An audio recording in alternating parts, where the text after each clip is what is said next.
Чарба министринин Ысык көлгө болгон иш сапары Түп районунда уланды.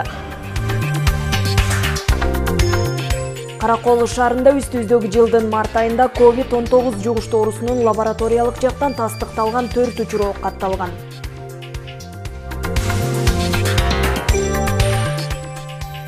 Ушул жылдын 29 март күнү Тоң районунун Көкмойнок 1-айылынын тургуну Зарыл Бүбү Байболотованын үйүндө өрт чыккан.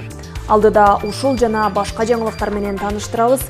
Студияда кызматыңыздарда Жанара Алмазбекова, саламатсыздарбы?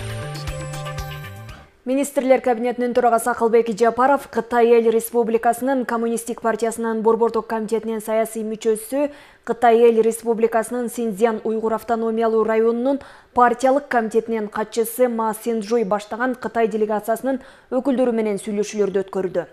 Жолугушууда транспорт, логистика, энергетика, айыл чарба, туризм, маданият жана билим берүү тармагындагы эки тараптуу жана көп тараптуу кызматташуунун кеңири чөйрөсү каралды. Министрлер кабинетинин башчысы Кыргыз-Кытай мамилелери жакшы коңшулук, достук, кызматташтык жана ар тараптуу стратегиялык өнөктөштүк принциптерине негизделип, прогрессивдүү өнүгүп жатканын белгиледи. Кытай Кыргыз Республикасынын негизги соода жана инвестициялык өнөктөшү экенин эске алып, Министрлер кабинетинин башчысы Синьцзян уйгур автономиялуу районунун мамлекеттик жана жеке ишканаларын, компанияларын Тоокен айыл чарба тармагында жана айыл чарба продукциясын кайра иштетүү, энергетика, транспорт жана логистика боюнча инвестициялык долбоорлорду ишке ашырууга катышууга чакырды. Жолугушуунун жыйынтыгында Кытай делегациясынын башчысы Акылбек Жапаровду Синьцзян уйгур автономиялуу районуна иш сапары менен келип кетүүгө чакырды.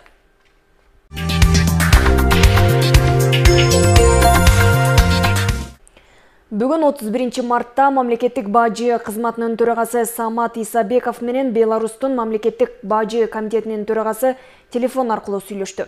Маалыматка ылайык, сүйлөшүүнүн жүрүшүндө Беларустун бажысында Кыргызстанга бара жаткан унаалардын топтолушу талкууланды. Жыйынтыгында тараптар топтолгон унаалардын тездетилген өтүшү боюнча иштерди жүргүзүү зарылчылыгы боюнча өз ара түшүнүшүүгө келишти.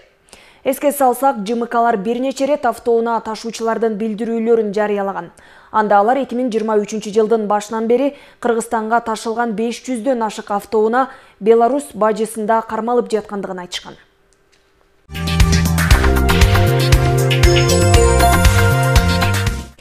Бүгүн 31 мартта юридикалык жактар мамлекеттик жана муниципалдык кызматчылар үчүн бирдиктүү салык декларациясын тапшыруу мөөнөтү аяктайт. Бул тууралуу мамлекеттик салык кызматы эскертет. Салык декларациясын мамлекеттик жана муниципалдык кызматчылар, ата мекендик уюмдар, анын ичинде дыйкан жана фермердик чарбалар, ошондой эле туруктуу мекеме түзүү менен Кыргызстанда иштеген чет өлкөлүк уюмдар тапшырышы керек.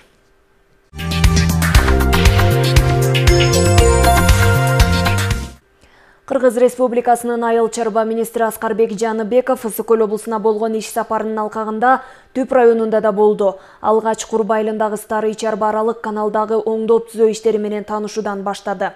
Андан соң Михайловка айыл аймагынын Михайловка айылындагы Победа суу сактоочу жайынын абалы менен таанышып, Молдова өлкөсүнөн келген инвестор тарабынан аталган айылдагы жер аянтына чычырганак өсүмдүгүн отургузуу процессине дагы катышты.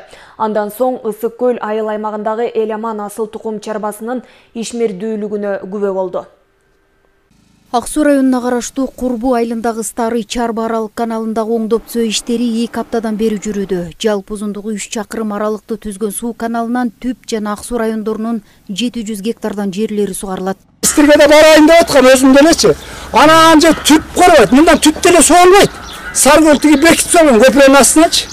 Ала токтучу көпүрө эме менен буушат. Мүшөккө топурак салып алып, анан ачканда элем койрот бүт агып барып, платок бүткөн жерге үйүлгөн мындайчы. Анан ошондо менин жерим ошонун ар жагы. Анан толуп атып бер жакка ташыйт, суу ала албайбыз. Мына Алпынын көзү турат, Мурдагы жылы ушул көзү уруштук. Түп району боюнча быйыл 20 миллион сомдун тегерегинде каражат каралды. Мындан тышкары дагы ушундай эле Г150 блокторун коюп атабыз Сары Дөбө каналына. Мельничный каналына где-то 2 километр тегерегинде элер 80 лотогу жана ошондой эле Жалар каналында элер 80, агада где-то 2 километр элер 80 лотоктор коюлат. Суу жетпегендигине байланыштуу ушундай монолит бетон ошо облицовкалар менен жасалып атат. Бешка менен ары карай монолит менен алып кетсем деп атам. Кыргыз Республикасынын Айыл чарба министринин Түп районуна болгон иш сапары дал ушул Курбу айылындагы Старый Чарба аралык каналындагы сугатка даярдык иштери менен таанышуудан башталды. Андан соң Михайловка айылындагы Победа суу сактоочу жайынын абалын көрдү. Түп районунда кургак өрөөнө атыккан бул аймактын көйгөйү чоң, андыктан мурдагы фрегат системаларын ишке киргизүү менен толук кандуу реабилитация иштерине мамлекеттик бюджеттен акча каражатын бөлүп берүү маселеси жаралууда. Могу жерге суу толсо, ошолордун полясынан суу чыгат да, труба менен барыпчы. Ошону эле кайра ишке киргизсе. Муну абылып чылап атабыз. Муну атайын ушинтип отургузат экен. Аткакка чылап алып, баягы тамыры өлбөш үчүн. Отургузуп алып, анан тияка апарабыз, тияктан отургузуп атышат. Мындан сырткары Михайловка айылында 50 гектар жерге чычырганактын көчөттөрүн отургузуу иштери жүрүүдө. Бул саамалык Молдова өлкөсүнөн келген инвесторлор тарабынан ишке ашууда. Айтмакчы, бул өсүмдүк 3 жылда өзүнүн жемишин берип, анын көчөттөрүн сатыкка чыгаруу иштери жүрмөкчү. Ошондой эле аталган айылда 92 гектар жер аянтына интенсивдүү алма бак отургузулган. Түп районунун фермерлери асыл тукум багытындагы малдарды өстүрүүгө басым жасашууда. Алардын бири Ысык көл айылындагы Элеман асыл тукум чарбасы Чехиядан алынган сүт жана эт багытындагы уйларды багып келет. Айыл чарба министри аталган асыл тукум чарбасынын ишмердүүлүгүн дагы көрүп чыкты. Сүт маселеси болот. Эң чоң көйгөйчү. Сүттүн арзандыгы, кылган эмгегибиз кичине акталбай атат. Тогуз булак айылындагы суу сактоочу жайынын, насостук станциянын жана дренаждык системасынын дагы көйгөйлөрү бар. Учурда аларды оңдоо иштерине акча каражаттарын талап кылууда. Ал эми Долон айылына жаңы сугат каналын салуу зарылчылыгы келип чыгууда. Бул аймакты сугат суу менен камсыздоо үчүн 600 метрге лоток каналын салуу керек. Ар жылы түп суусу кирген убакта Сары Дөбө, Миңбулак айылдарындагы жайыт жана айдоо жерлерин жууп, жергиликтүү дыйкандарга көйгөй жаратып келет. Андыктан суунун, нугунун жээктерин инерттик материалдар менен бекемдөө талабы турат. Сары Дөбө каналындагы көрүп тургандай аябай бузулуп, суу ашып, жолду бүт эле көлчүк кылып туруп, жарандарыбызга дагы көйгөй жаратып келген. Бир жагынан суу жетпесе дыйкандарыбызга, экинчисинен жолду суу басып, жарандарыбызга да аябай көйгөй жаратып келген. Ошону мына быйыл бүтүрүп, апрелдин бир 10-дорунда калбай ушул жерге биздин дыйкандарыбызга суу берели деп турабыз. Ошондой эле Айыл чарба министри Чоң Тогузбай айылындагы Сары Дөбө чарба аралык каналынын курулуш иштери, Жылы булак айылындагы ачык дренаж системасы менен таанышып чыкты.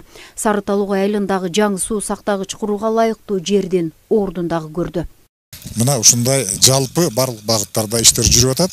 Бул эми Түп районунун мисалында деле биз жалпы Кыргызстан боюнча жасалып аткан жумуштарды айткыбыз келет.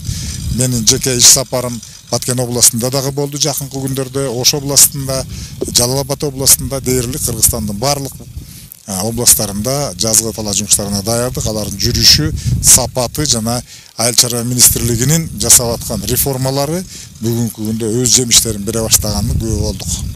Белгилей кетсек, өтүп кеткен жылы республикалык бюджеттен ирригация тармагына 951 миллион акча каражаты бөлүнүп берилген. Быйылкы жылы дагы ошол суммадагы каржы каралып жатканы дагы маалым болгон. Насостук агрегаттарды монтаждоо, тазалоо иштери, сууну үнөмдүү пайдаланууда каналдарды бетондоо иштери сугат мезгилине чейин даяр болушу зарыл. Гүлбарчын Молдоева, Нурдин Нурманбетов, Асылбек Касьянов, жаңылыктар, Түп району. Былтыркы жылдан бери өлкөдө министрлер кабинети тарабынан сунуш кылынган социалдык келишим долбоору ийгиликтүү иштеп келет. Бул долбоордун аркасы менен чакан ишкердикти баштап, ийгиликке жетише баштаган жарандардын дагы саны көбөйүүдө. Тоң районунун тургундары да долбоорго өзгөчө маани берип, мамлекеттен 100 000 сомдон каражат алып, түрдүү багыттарда иштешүүдө. Каражатты ала тургандар үчүн райондо атайын окуулар да өткөрүлүп жатат. Тоң району боюнча социалдык келишимдин негизинде 100 000 сомдон каражат алгандар мал жана дыйкан чарбасы, соода, тигүү жана кол өнөрчүлүк, дагы башка ушул сыяктуу багыттарда чакан ишкердигин улантышууда. Элиттиктердин айтымында мындай мүмкүнчүлүк бир катар үй бүлөлөрдүн жашоо шартын жакшыртууга салым кошуп жатат. Программанын максаты дагы калкты жакырчылыктан чыгарууга багытталган. 4 балам бар. Анан ошол себептен пособие алчубуз мамлекеттен, сос пособие. Анан ошо 100 миңге көңүлдөндүк да. Анан 100 миңди алып ушу кичине жашоо турмушту жакшырталы, турмушубуз кичине оңолсун деген максат эле. Баягы алган акчабызды туура эмес жака коротпой, биз жак ушу тоолуу шарт болгондуктан, тоолуу район болгондуктан мал алып, ошону көбөйтүп өстүрүп, турмушубузга кененирээк бутка турганга колдонолу деп ошентип алып жатабыз. Акча мамлекет тарабынан берилип жаткандыктан ага карата көзөмөл катуу. Аймактардагы социалдык коргоо башкармалыгынын адистери тарабынан маал-маалы менен текшерүүлөр жүргүзүлүп турат. Себеби иш баштайм деп алган акчаны өз максатында жумшоо керек. Антпесе долбоорду ишке ашыруудагы максат орундалбай калышы мүмкүн. Бүгүн ошол бардык 61 үй бүлөнү чогултуп, окутуп, кандай гана рисктер болот, ошол ишкерликтер жүргүзүп атканда, кандай гана ар кандай маселелер болушу мүмкүн. Мисалы кээ бир үй бүлөлөр өмүрүндө мал баккан эмес, бирок мал багам деп аракет кылып аткандар болор.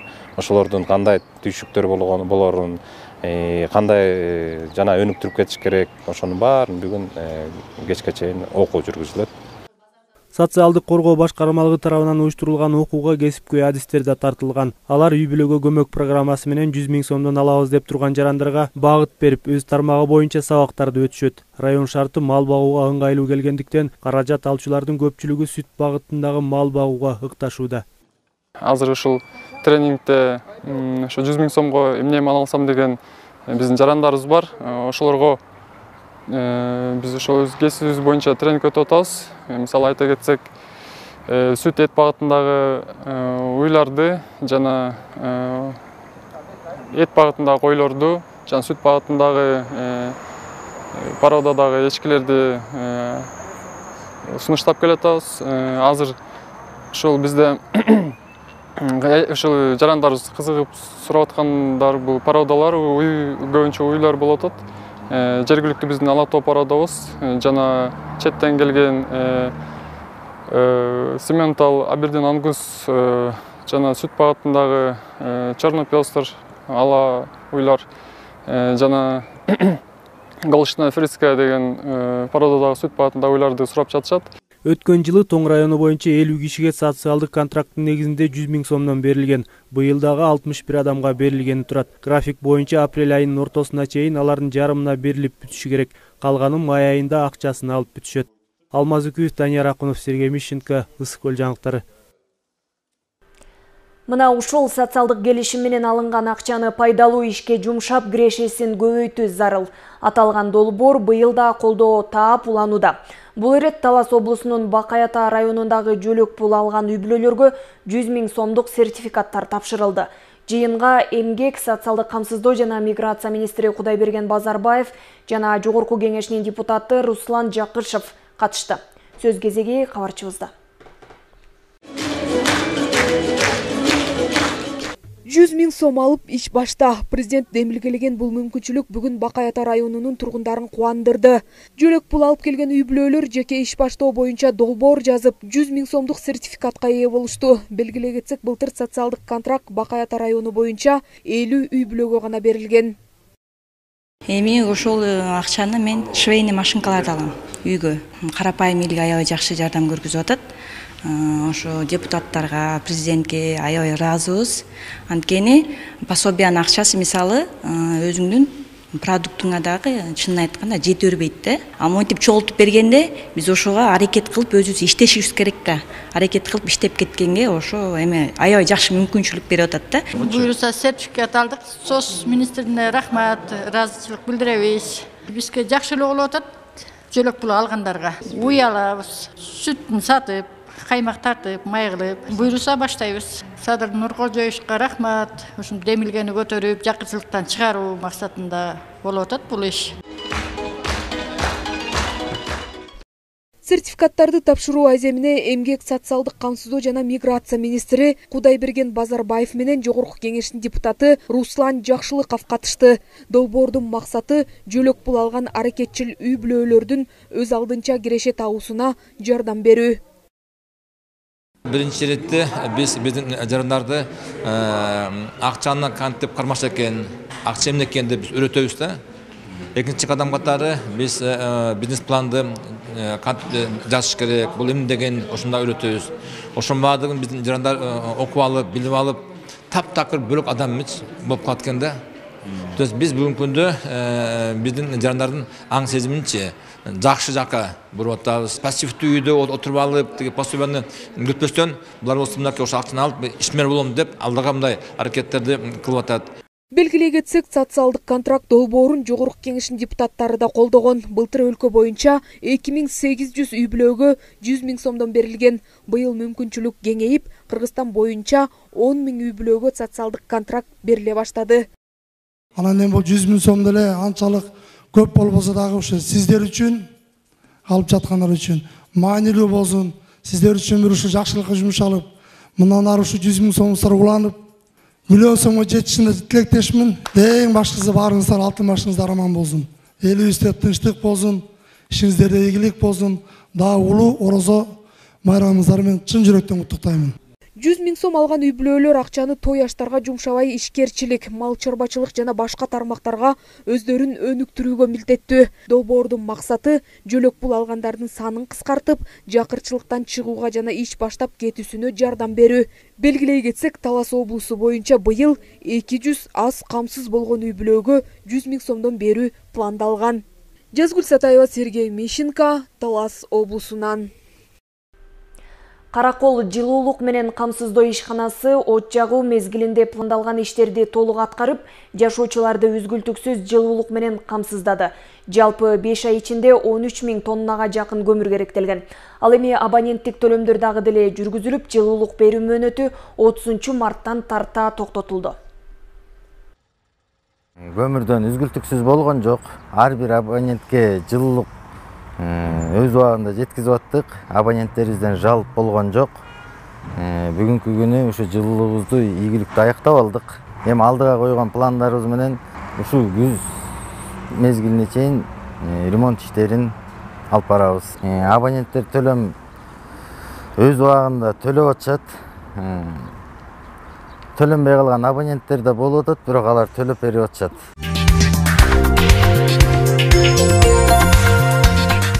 Эл арасында COVID-19 оорусу токтоп калды деген пикирлер менен эмдөөдөн өтүү басаңдап калган. Бүгүнкү күндө аталган ооруга каршы эмдөөдөн өтүп жаткандардын көпчүлүгү чет жерге кетип жаткан жарандар. Каракол шаардык ооруларды алдын алуу жана мамлекеттик санитардык эпидемиологиялык көзөмөлдөө борборунун берген маалыматы боюнча үстүбүздөгү жылдын март айында коронавирус жугуштуу оорусунун лабораториялык жактан тастыкталган 4 учуру катталган. Андыктан адистер оору басаңдап калды дебестен өз учурунда эмдөөдөн өтүүгө чакырышууда. Эмдөө адамдын коронавирус менен ооруганда жеңил өтүп кетишине жардам берет. Учурда бул оору басаңдап калганы менен коомчулукта ооруган адамдар да бар. Үстүбүздөгү жылдын март айында коронавирус жугуштуу оорусунун лабораториялык жактан тастыкталган 4 учуру катталган. Андыктан өнөкөт оорусу бар кош бойлуу, бала эмизгендер жана 60 жаштан жогорку жарандар өз учурунда эмдөөдөн өтүшү зарыл дешет адистер. COVID-19 илдетине каршы эмдөөлөр COVID-19 инфекциясы кескин азайды. Азайган менен бул жоолбойт, өмүр бою эле биз менен калат. Азыркы сасык тумоодой эле болуп элдер ооруйт. Бирок мунун эң чоң кесепети бул өнөкөт ооруларга, өнөкөт оорусу бар бейтаптарга, кош бойлуу айымдарга аябай оору болушу мүмкүн. Анткени ошо COVID-19 менен ооруганда эң биринчи өнөкөт ооруларды козгоп чыгат дагы, анан ошо өзүнүн тескери таасир берет да, өлүмгө алып келиши мүмкүн. Же болбосо инвалид болушу мүмкүн, майып болуп калышы мүмкүн.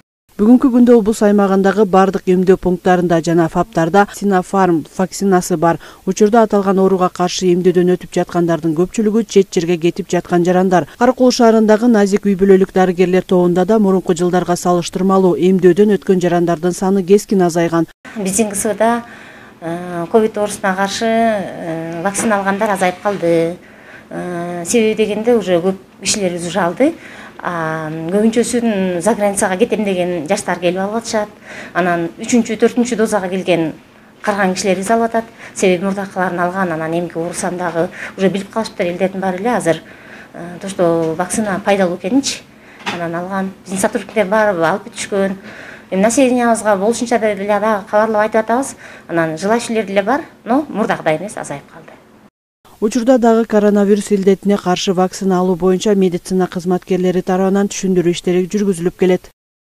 Айтат элем, биздин жарандарыбыз келип эмделгиле, эмдөөнү алгыла. Быйыл деген бир жараныбыз каза болду. Эмдөөнү алган жок, ушу COVID-19 каза болуп. Бизде деген ошо азыр мен айтып кеткендей 60-тан өйдө жарандар эмделет, андан кийин өнөкөт оорулары бар. Бул жашына карабай өнөкөт оорулары бар.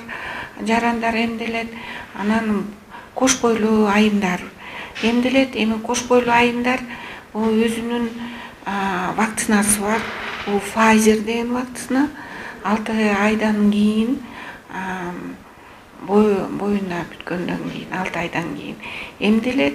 3-чү триместр, 3-чү триместрда анан эмизип атканда ошондо ошол вакцина менен эмделет. COVID-19 пандемиясы бүткүл дүйнө жүзүндө ооруга чалдыгуунун жана жогорку өлүм көрсөткүчүнүн тынымсыз өсүшүнө себепчи болду. Андыктан дарыгерлер COVID-19 оорусуна каршы эмдөөдөн өтүүгө чакырышууда. Мерим Субакунова, Нурдин Нурманбетов, Сергей Мищенко, Каракол шаарынан.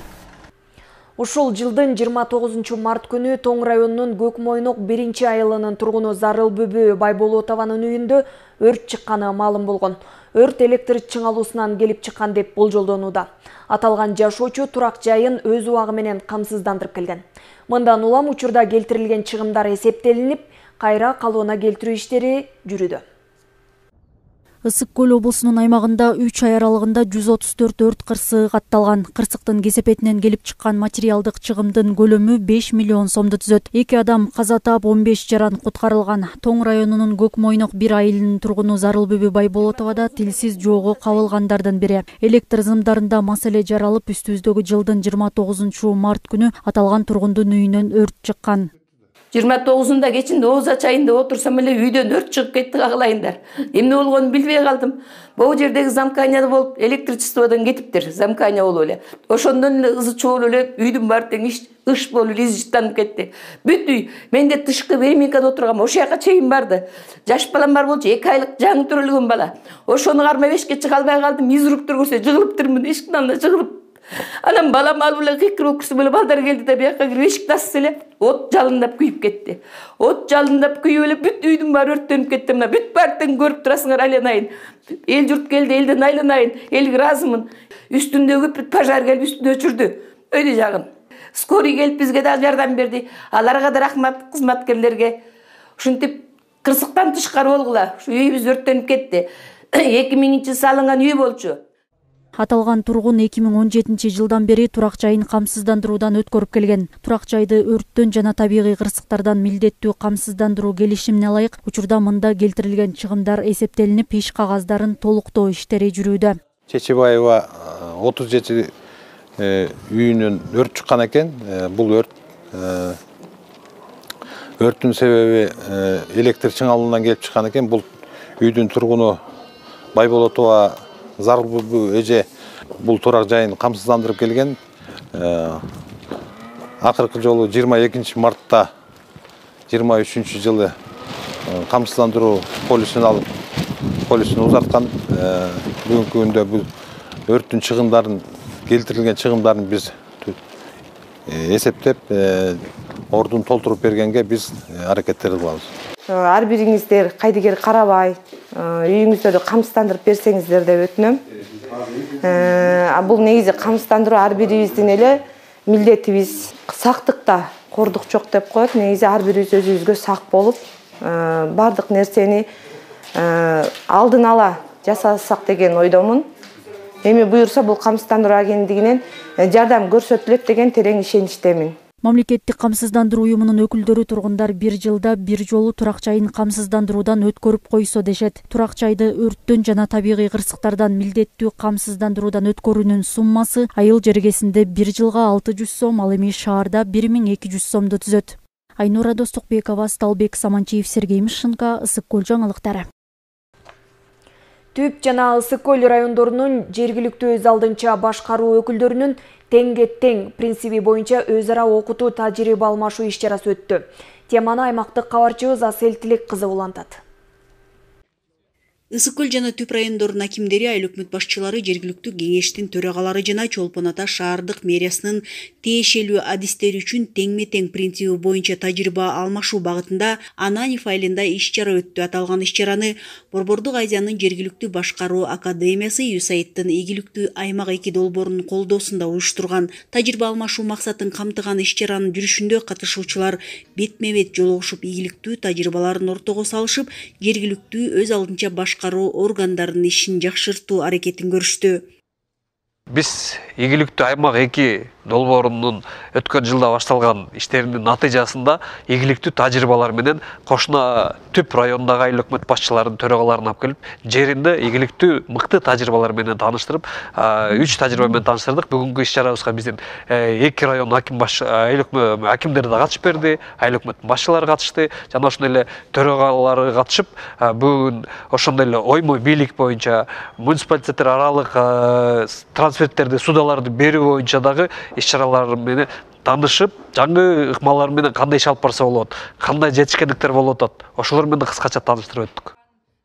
Тажрыйба алмашууга багытталган иш-чарада катышуучулар Ананев айылдык аймагында долбоорлорду ишке ашырууда биргелешкен баалоо жана мониторингтоонун ийгиликтүү аракеттери, Ляшинк атындагы орто мектептин жылытуу тутумун оңдоо натыйжаларын, Семенов айыл өкмөтүнүн катуу тирешчилик калдыктарын чыгаруу жана бокс боюнча спорттук секциянын кызмат көрсөтүүлөрүн жакшыртуу боюнча маалымат алышып, жеринен да бул иштердин жүрүшүн көрүштү.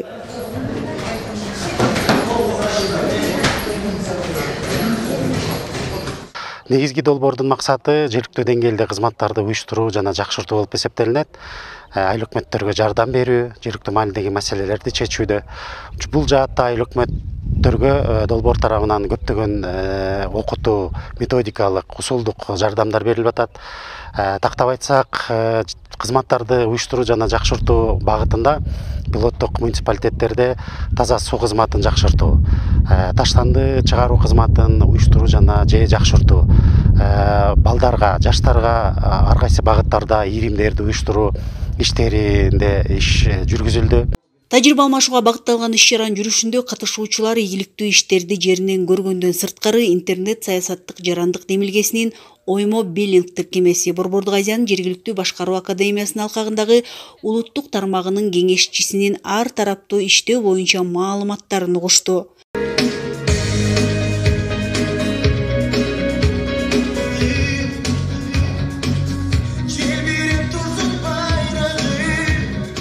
Биздин Тихий хаус 2016 жылы түптөлгөн, 2021 жылы ишке кирди. Ошол ишке киргенде USAID менен 2 жылдан бери иш алып барып атабыз. Кандай мыйзамдуу жолдорун, кандай тарифтерди жыйнаш, муниципалдык ишкана менен айыл өкмөтүнүн ортосунда кандай договор болуш керек, ошол менен эле биргеликте ошол жарандар менен кандай договор түзүшүбүз керек, ошол тарифтерди канча сом менен кандай тариф менен бекитишибиз керек деп. Анан ошону USAID менен биргеликте ийгиликтүү аймак 2 менен биргеликте иш алып бардык. Ошол тарифтерди канча сом менен бекитиш керек экенин бүт баарын мыйзам жөнүндө окутуп, үйрөтүп, ошону түптөп беришти. Азыркы учурда учурдун талабы көйгөйү десек дагы болот. Бул таштандыларды чыгаруу болуп турат. Биздин аймакта дагы, биздин райондо дагы бул эң чоң глобальный көйгөй. Себеби дегенде азыр мусор чыгаруу дегенде ар бир айылда ошону уюштуруп, биздин аймакта дагы ошону уюштуруп жатабыз да. Себеби дегенде бизде айыл аймагыбызда атайын муниципалдык ишкана ачылган эмес, бирок ушу бүгүнкү семинардын алкагында ушу муниципалдык ишкана ачылып кандай иштеп жаткандыгын жеринде көрүп өзүбүзгө чоң бир тажрыйба алып отурабыз. Жергиликтүү өз алдынча башкаруу органдарынын ишин жакшыртууга багытталган долбоордун ушундай эле иш-чаралары өлкөнүн башка областтарында өтүп, өз натыйжасын берүүдө. Айсел Тилек кызы, Сергей Мищенко, Бек Жумашев, Атайын кабарлар топтому үчүн Ысык Көл районунан. Балыкчы шаарына Түркия мамлекетинин Мариф фонду тарабынан мектеп ачылат. Аталган фонддун Кыргызстандагы өкүлдөрү Балыкчы шаарына келип, шаар мэри Азамат Арнабек уулу менен мектеп ачуу боюнча сүйлөшүүлөрдү жүргүздү. Шаардын Соңкөл Кичи районундагы Аккуу мейманканасын оңдоп түзөп, мектеп ачуу мерчемделүүдө. Мэриядагы жолугушуудан кийин жергиликтүү жетекчилер жана делегация өкүлдөрү аталган имаратты жеринен барып көрүштү. Кененирээк кийинки материал. Балыкчы шаарына инновациялык, заманбап, эл аралык маанидеги Мариф жалпы билим берүү мектебин ачуу боюнча эки тараптуу макулдашуулар жүрүүдө. Мектеп кандай негизде ачылары тууралуу азырынча тактала элек. Бир нече альтернативалар бар. Бул жагдайды шаардын мэри менен кеңешип, жергиликтүү элге кандай мектеп пайдалуу, ыңгайлуу болорун талкуулагандан кийин гана чечим кабыл алынарын мектеп ача турчу делегация өкүлдөрү билдирди. Balıkçı şehrine bugün bir okul açabilir miyiz? Балык шаарына бүгүн бир окуу мектебин ачканы келдик. Бул жерге жатаканасы бар эркектер үчүн мектеп ачса болот. Балыкчыдан ага жакын жайгашкан айылдардан балдар келип, 6-класстан 11-класска чейин окуса болот. Дагы башка сунуштар бар. Кенже класстан баштап 11-класска чейин мектеп кылсак дагы болот. Ал жакта жатаканасы жок эле, кыздар балдар аралаша окуйт. Урматтуу мэр Азамат мырза менен кеңешип, жергиликтүү элге кандай мектеп пайдалуу болот, ошолордун баарын сүйлөшүп, ошого жараша анан чечим чыгарабыз. Мариф фонду Түркияда 2016 жылы 17 июнда түзүлгөн мамлекеттик фонд болуп саналат. Фонд дүйнөнүн 37 өлкөсүндө 291 эл аралык стандарттагы жалпы билим берүү мектептеринде негизделген. Фонддун мектептеринде сабактар кыргыз, түрк, орус тилдеринде жүргүзүлүп, андан тышкары химия, физика жана биологияны, гуманитардык илимдерди, жаңы технологияларды жана маданиятты окуп үйрөнүүгө багыт берилет. Evet, biz Türkiye Marif Vakfı Kırgızistan temsilcisi olarak Türkiye мамлекетинин Marif фондусунун өкүлдөрү мэр Азамат мырза менен мурунтадан сүйлөшүп жатканбыз. Бир жылдан бери бул сүйлөшүүлөр жүргүзүлүп жатат. Бул жактагы имараттарды аныктап, жерлерин көрүп жатабыз. Мугалимдер болсо конкурстук система менен тандалып алынат. Жергиликтүү жогорку квалификациялуу педагогдор ишке тартылат. Мэриядагы жолугушуулардан кийин шаар мэри, тийиштүү түзүмдөрдүн жетекчилери жана делегация өкүлдөрү аталган имаратты жеринен барып көрүштү. Бүгүн ушу Балыкчы шаарыбызга келип, Балыкчы шаарынын ушу эли менен Балыкчы шаарын тууралуу таанышып кетти десек болот. Анткени алдыда Кудай буйрса ушу Балыкчы шаарыбызга ушу көп жүргүзүп келаткан ишибиз ишке ашат деген үмүттө турабыз. Анткени бүгүн түрк бир туугандарыбыз жакшы ойлор менен кетишти. Кудай буйрса ушу Мариф деген лицей Балыкчы шаарыбызга тургузулуп, балдарыбыз ушул Марифте окуп калат деген үмүтүбүз абдан чоң. Ал эми окутуу акы төлөнүп жүргүзүлөт, бирок акы төлөөрдө ар түрдүү жеңилдетүүлөр каралган. Социалдык абалы начар болгон үй бүлөлөргө же сынактан жакшы бал алган балдарга жыйынтыгына жараша 25, 50, 75, 100% чейинки арзандатуулар берилет. Балыкчы шаарындагы жергиликтүү тургундардын социалдык абалына жараша төлөмдөрдүн өлчөмдөрү аныкталат. Бирок ошондо да Кыргызстандагы түрк окутуу борборлорунун жылына төлөгөн акчалары көп суммада болуп, колунда бар гана ата-энелер балдарын окутуп жатышат дешет серепчилер. Жазгүл Сатаева, Талбек Саманчиев, Сергей Мищенко, Ысык Көл, маалымат кызмат үчүн.